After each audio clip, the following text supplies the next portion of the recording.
ഇവിടെയായിരുന്നു ക്ലാസ്? കഴിഞ്ഞ ദിവസം വരെ ഞാനിവിടെ ഉണ്ടെന്ന് വിട്ടത്. ഈ ക്ലാസ്സിൽ തന്നെ കൂട്ടിയിരുന്നത്. പക്ഷേ ഇന്നിപ്പോൾ വന്നപ്പോൾ എല്ലാം വാനിഷായി. ഇതിപ്പോൾ ഈ വാർത്ത വന്നതിന് ശേഷമാണ് ഞാൻ ഇവിടെ വന്ന് നോക്കിയപ്പോഴത്തേക്കിന് ഞാൻ എൻ്റെ കുട്ടിയെ കൊണ്ടുവന്ന് വിട്ടിട്ട് പോകുമ്പോൾ പോലും എൻ്റെ കുട്ടി ഇവിടെ ഇരിക്കുന്നത്.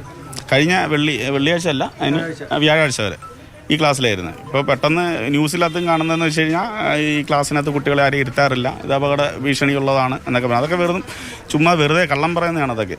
അങ്ങനൊന്നും അല്ല. എൻ്റെ കുട്ടിയെ കഴിഞ്ഞ ദിവസം വരെ ഇവിടെയാണ് ഇരുത്തി. അങ്ങനെയെങ്കിൽ പ്രധാന അധ്യാപകൻ കളവ് പറയുകയാണ്. കാരണം ഇപ്പോഴത്തെ ഈ സംഭവ വികാസങ്ങളും ഇതുമായി ബന്ധപ്പെട്ട് ജാഗ്രത കുറവുള്ള സാഹചര്യമൊക്കെ തന്നെ ചൂണ്ടിക്കാട്ടപ്പെടുന്ന ഒരു സമയത്ത് അദ്ദേഹം തടി രക്ഷിക്കാൻ വേണ്ടി പറയുന്നതായിരിക്കണം. പക്ഷേ വിദ്യാർത്ഥികൾ പറയുന്നു, രക്ഷിതാക്കൾ പറയുന്നു, ഇന്നലെ വരെ അവരുടെ കുഞ്ഞുങ്ങളെ ഇതേ ക്ലാസ്സിലേക്കാണ് കൊണ്ടുവിട്ടത്. കുട്ടികൾ പറയുകയാണ്, കുട്ടികൾ അവിടെയാണ് ഞങ്ങൾ പഠിച്ചത് എന്ന് കുട്ടികൾ പറയുമ്പോൾ യാഥാർത്ഥ്യം എന്തായാലും അത് മനസ്സിലാക്കുക തന്നെ വേണം. നടപടി സ്വീകരിക്കേണ്ട വിഷയമാണ്. കാരണം പ്രവൃത്തി ദിനമായിരുന്നെങ്കിൽ എന്ത് പറ്റുമായിരുന്നു. രഘുനാഥ് നാരായണൻ തുടരുന്നുണ്ട്. രഘു, ഒക്കെ 4A 4B 4C എന്നൊക്കെയാണ് ക്ലാസ്സുകളുടെ മുകളിൽ എഴുതി വെച്ചിരുന്നത്. ഒക്കെ ചെറിയ ക്ലാസ്സിലെ കുട്ടികളാണ്. ഒരു നിമിഷം ഒന്ന് ഒഴിവ് കിട്ടിയാൽ ഒക്കെ പുറത്തിറങ്ങി കളിക്കുന്ന കുട്ടികൾ. വരാന്തയുടെ ഭാഗമാണ്. ഓടൊക്കെ ഇടിഞ്ഞ് അതേ വരാന്തയിലേക്ക് തന്നെയാണ് വീണിരിക്കുന്നതും. ഇന്ന് ഞായറാഴ്ച അല്ലായിരുന്നെങ്കിൽ മറ്റൊരു ദുരന്തത്തിന് കൂടി നമ്മൾ അഭിമുഖീകരിക്കേണ്ടി വന്നേനെ, മറ്റൊരു ദുരന്തത്തിന് കൂടി നമ്മൾ വേദന ഉണ്ടാക്കേണ്ടി വന്നേനെ നമുക്ക് എല്ലാവർക്കും എന്നുള്ള കാര്യത്തിൽ യാതൊരു സംശയവുമില്ല. പക്ഷേ അപകടം ഉണ്ടായില്ല എന്നുള്ളത് ആശ്വാസകരമായ കാര്യങ്ങളുമാണെങ്കിൽ പോലും ഈ അനാസ്ഥയ്ക്ക് ആരും മറുപടി പറയണം. പ്രധാന അധ്യാപകൻ അവിടെ പ്രവർത്തിച്ചിരുന്നേയില്ല, അവിടെ ക്ലാസ് ഇല്ല എന്നൊക്കെ പറഞ്ഞ് ഇതിനൊക്കെ തള്ളുമ്പോൾ ഞാനിത് ആ ക്ലാസ്സിൽ ഇരുന്ന് പഠിച്ചിട്ടുണ്ടെന്ന് ഒരു കുട്ടി തന്നെ പറയുന്നു. എൻ്റെ മകനെ ഇത് ആ ക്ലാസ്സിൽ ഇന്നലെ വിട്ടിട്ടുകൂടി ഉണ്ട് എന്ന് മറ്റൊരു അച്ഛൻ പറയുന്നു.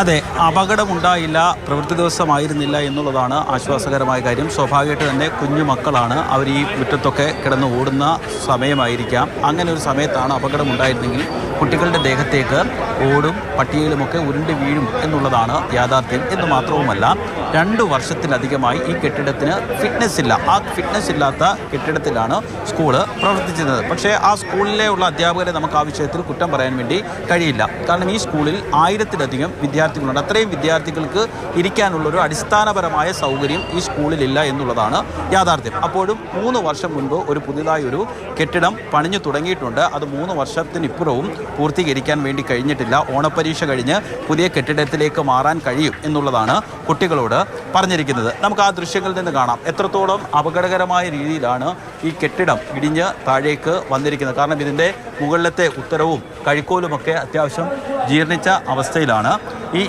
ഇത് നമുക്ക് ഇപ്പോൾ നമ്മൾ ആ ക്ലാസ് മുറിക്ക് അകത്തേക്ക് കയറിയിരിക്കുകയാണ്. ക്ലാസ് ഇല്ല എന്ന് പ്രധാന അധ്യാപകൻ പറഞ്ഞ ആ ക്ലാസ് മുറിയിലാണ് നമ്മുടെ ക്യാമറയുള്ളത്. അവിടെ നമുക്ക് കാണാൻ വേണ്ടി സാധിക്കും കഴിഞ്ഞ ദിവസം വരെ ഇവിടെ ക്ലാസ് ഉണ്ടായിരുന്നു എന്നുള്ളതാണ് യാഥാർത്ഥ്യം. ഇവിടെ ഈ അപകടം ഉണ്ടായപ്പോൾ ചോർന്നൊലിക്കുന്ന ക്ലാസ് മുറിയിൽ ഇരുന്നാണോ കുട്ടികൾ ഇത്രയും ദിവസം പഠിച്ചിരുന്നത്?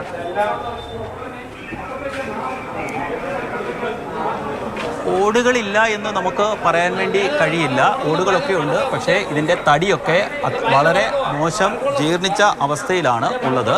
നമുക്ക് ദൃശ്യങ്ങളിൽ നിന്ന് കാണാൻ നമുക്ക് ഒറ്റ നോട്ടത്തിൽ തന്നെ മനസ്സിലാക്കും ഇത് വളരെ പഴക്കം ചെന്നൊരു കെട്ടിടമാണ്. ആ കെട്ടിടം ഇത്തരത്തിൽ പൊളിഞ്ഞു വീഴാനുള്ളൊരു സാധ്യത ഉള്ളതുകൊണ്ടാണ് ഫിറ്റ്നസ് നൽകാതിരുന്നതും.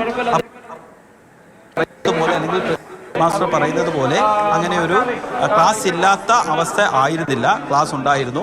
ഡസ്റ്ററൊക്കെ ഇവിടെയുണ്ട്.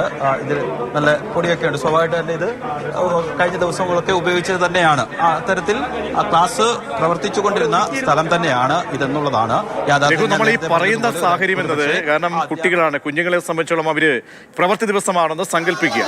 ആ പ്രവൃത്തി ദിവസം അവര് വെളിയിലേക്കോ അല്ലെങ്കിൽ ഡ്രില്ല് സമയത്തോ മറ്റോ പോകുന്ന സമയത്താണെങ്കിൽ, കുട്ടികൾ അവിടേക്ക് ഇറങ്ങുന്ന സമയത്താണ് സംഭവിക്കുന്നതെങ്കിൽ എന്തായിരിക്കുമായിരുന്നു? നമ്മുടെ കൈകളിൽ കാര്യം നിൽക്കുന്നില്ല. പിന്നീട് മറ്റൊന്ന് ഈ ഫിറ്റ്നസ് ഇല്ലാതെയാണ് പ്രവർത്തിച്ചതെന്ന് പറയുമ്പോൾ നമുക്ക് തള്ളിക്കളയാൻ കഴിയില്ല. എത്രയും വിദ്യാർത്ഥികളുണ്ട് എന്ന് പറഞ്ഞിട്ടൊന്നും കാര്യമില്ല. സുരക്ഷയ്ക്കാണ് വളരെ പ്രധാനപ്പെട്ട പ്രാമുഖ്യം കൊടുക്കേണ്ടത്. പ്രയോറിറ്റി അതാണ്. അപ്പോൾ അത് നോക്കിയില്ല അവിടുത്തെ അധ്യാപകരല്ലേ?